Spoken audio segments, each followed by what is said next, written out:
સુરતના ward number 19 આંજણા ડુંભાલ વિસ્તારમાં કોંગ્રેસના ગઢમાં ગાબડું પડ્યું છે। એક સાથે 150 થી વધુ લોકો ભાજપમાં જોડાયા છે। બીજેપી કાર્યકર્તાઓની આગેવાનીમાં લઘુમતી સમાજના લોકો બીજેપીમાં જોડાયા છે। સુરતમાં કોંગ્રેસના ગઢમાં ગાબડું પડ્યા હોવાના સમાચાર સામે આવ્યા છે। વોર્ડ નંબર 19 આંજણા ડુંભાલ વિસ્તારમાં અનવરનગરના લઘુમતી સમાજના લોકો આજે બીજેપીમાં જોડાયા છે। 150 થી વધુ લોકોએ આજે ભાજપનો ખેસ પહેરી કોંગ્રેસને અલવિદા કહ્યું છે।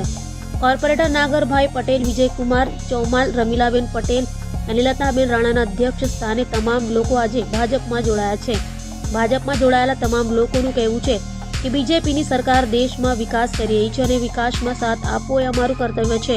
150 થી વધુ લોકોએ આજે કેસરીઓ ધારણ કરતા કોંગ્રેસના ગઢમાં મોટું ગાબડું પડ્યું છે।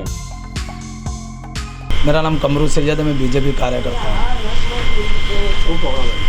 અમે વોર્ડ નંબર 19 અંજાના ડુમાલમાં આવેલા અનવરનગરમાં અમે જાહેર સભા રાખેલી, કેમ કે 15 વર્ષથી ત્યાં એક પણ બીજેપીની કોઈ જાહેર સભા નહીં હતી, પણ ત્યાંના સ્થાનિક કાર્યકર્તા ફારૂક શાહને અમે લોકો વાત કરી કે ભાઈ વિસ્તારનું કામ નહીં થાય તો તમે જોડો બીજેપીની સાથે, બીજેપી કામ કરે છે।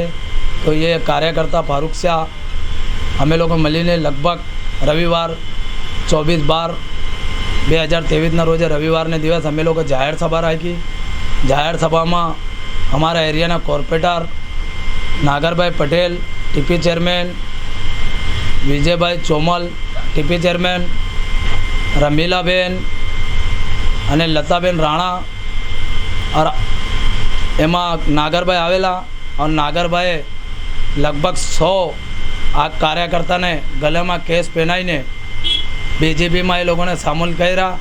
એ લઘુમતીથી આવે છે બધા લોકો। હું લોકોને એ મેસેજ કહેવું છું કે ભાઈ આપણા વિસ્તારમાં તમે બીજેપીમાં જોડો और વિસ્તારમાં કામ કરો, કેમ કે ભારતીય જનતા પાર્ટી એક એવી પાર્ટી છે જે લોકોના કામ કરે છે। સબનો સાથ ના સબનો વિકાસ। આજે અમારા વડાપ્રધાન માન્ય શ્રી નરેન્દ્ર મોદી સાહેબ, हमारा मान्य श्री